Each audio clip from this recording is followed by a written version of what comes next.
स्वागत है आप सभी दोस्तों का वरदान ट्रेडिंग में। चलिए देख लेते हैं कि मंडे को मार्केट क्या रहने वाला है, हमें क्या कैसे करना है। अच्छे से वीकली टाइम फ्रेम में शुरू करेंगे, हर एक चीज़ देखेंगे। अगर आप वीकली टाइम फ्रेम में मिड कैप निफ्टी को देखोगे, मिड कैप निफ्टी है तो बिल्कुल अपने इनिशियल सेलिंग एरिया के पास है। यहाँ आपको सेलर दिख रहा होगा, तो आप खुद एक साइकोलॉजिकल आइडिया लगाइए कि जिसने यहाँ सेल करके मार्केट इसको मिड कैप को यहाँ तक पहुँचाया था, क्या उसको वापस प्राइस मिल रहा है। चलो यहाँ तक नहीं लाएगा, एक बार चलो मानते हैं, ठीक है, लेकिन यहाँ इस गैप तक तो ला ही सकता है, ठीक है। तो इस चीज़ का आपको थोड़ा सा ध्यान रखना है कि आप अभी कहाँ ट्रेड कर रहे हैं। बैंक निफ्टी को इसी तरह हम देखेंगे तो बैंक निफ्टी में ये सेलिंग यहाँ से शुरू हुई थी और कितना गिरा था आप खुद देख सकते हैं। तो वापस उसी सेलर के पास है। अब यहाँ देखते हैं अगर कन्विंसिंगली ऊपर अच्छा ब्रेकआउट मिलेगा तो कॉल साइड जाना है, अदरवाइज यहाँ थोड़ा सा ध्यान रखना है, फंस सकते हो। हर एक इंडेक्स बिल्कुल अपनी पीक पर खड़ा है या अपने बेसिस पे खड़ा है।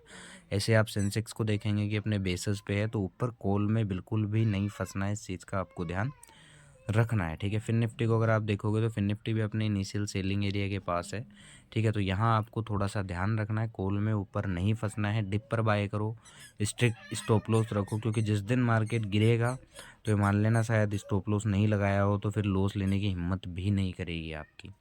इस चीज़ का आपको ध्यान रखना है। निफ्टी को अगर आप देखोगे तो निफ्टी भी बिल्कुल अपने सेलिंग एरिया के पास आ चुका है, ठीक है। और ये फर्स्ट बाउंस है, ये देखते हैं कि ये सेल होता है या नहीं होता है, लेकिन यहाँ आपको ऊपर कॉल में नहीं फंसना है, ठीक है। डेली टाइम फ्रेम में अगर आप इनको देखोगे तो ये देखो मार्केट यहाँ रुक सा गया है, कल का हाई नहीं टूटा है निफ्टी से। फाइनेंशियल निफ्टी से भी कल का हाई नहीं टूटा है, मार्केट रुक गया है, ठीक है। अब यहाँ देखने वाली बात होगी कि कन्विंसिंगली ऊपर ब्रेकआउट आता है या फिर यहाँ जिस सेलर ने सेल किया था वो सेलर एक्टिवेट होता है। जो भी दिखाई देगा हमारे आप मैसेज कर सकते हैं, बायो में आपको नंबर मिल जाएंगे यूट्यूब के, ठीक है। मिड कैप को भी अगर देखेंगे तो अभी रेड पे रेड कैंडल दे रहा है, तो इस चीज़ का आपको ध्यान रखना है। बैंक निफ्टी को भी अगर आप देखेंगे तो बिल्कुल यहाँ रुक गया है। अब इंट्राडे में देख लेते हैं कि इंट्राडे में हमें करना क्या। ओवरऑल हमें ऊपर के लेवल पे सी में नहीं फंसना है, ठीक है।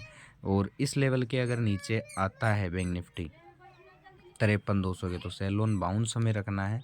इस चीज़ का आपको ध्यान रखना है। टारगेट आपके क्या होंगे, एक टारगेट आपका ये होगा, ये है ही 53,000 का, 52,800 का, 52,800 के बाद 52,600 का है आपके पास, फिर ये 52,200 का है। तो इन लेवल्स पे आपको, नीचे के लेवल्स पे आपको पुट नहीं खरीदना है और ऊपर के लेवल पे आपको कॉल में नहीं फंसना है। इस चीज़ का आपको ध्यान रखना है। मिड कैप को देख लेते हैं तो मिड कैप का वही बोलूँगा कि अगर गैप अप खुल जाता है बड़ा या फ्लैट खुल के ऊपर जाता है तो डिप आने दो, बुलिश स्ट्रॉन्ग प्राइस एक्शन मिले तब कॉल साइड जाओ, कोई दिक्कत वाली बात नहीं है। और अगर यहाँ वीक बेरिश प्राइस एक्शन दिखाता है तो आप सेल की तरफ ही देखना, जो नीचे के आपके टारगेट है आपके पास एक 900 का है, ठीक है, 915 वाला है, या फिर ये ले लो ओवरऑल आपके पास क्या है, ये वाला बेस है, ठीक है, 12,850-70 के आसपास वाला।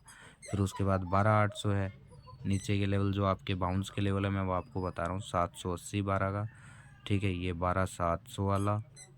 तो इन लेवल्स पे आपको, नीचे के लेवल्स पे आपको पुट नहीं खरीदना है, नीचे के लेवल्स पे आपको पुट बिल्कुल भी नहीं खरीदना है और ऊपर के लेवल पे आपको कॉल नहीं खरीदना है। इस चीज़ का आपको ध्यान रखना है। सेंसेक्स में भी काफ़ी लोग ट्रेड करते हैं, तो सेंसेक्स में इतना याद रखो कि ये रेड कैंडल जब तक खड़ा है, इसके ऊपर कन्विंसिंगली ब्रेकआउट नहीं मिल जाता तो डिप आने दो, बुलिश स्ट्रॉन्ग प्राइस एक्शन मिलेगा तो कॉल साइड जाएंगे, ठीक है। और अच्छा पुट साइड कहाँ से बनना शुरू करेगा, अगर इस लेवल के नीचे आ जाता है 81,205 के नीचे, और बिल्कुल श्योर शॉट इस लेवल के नीचे बनेगा। इस चीज़ का आपको ध्यान रखना है। बाकी नीचे के लेवल पे पुट में नहीं फंसना है। 80,500 हो गया आपका, ये 79,550 मतलब जो भी है, ठीक है। तो नीचे के लेवल पे आपको पुट में नहीं फंसना है। निफ्टी में इस लेवल के नीचे हमें बियरिश होना है, श्योर शॉट बियरिश इस लेवल के नीचे होगा, इस चीज़ का आपको ध्यान रखना है।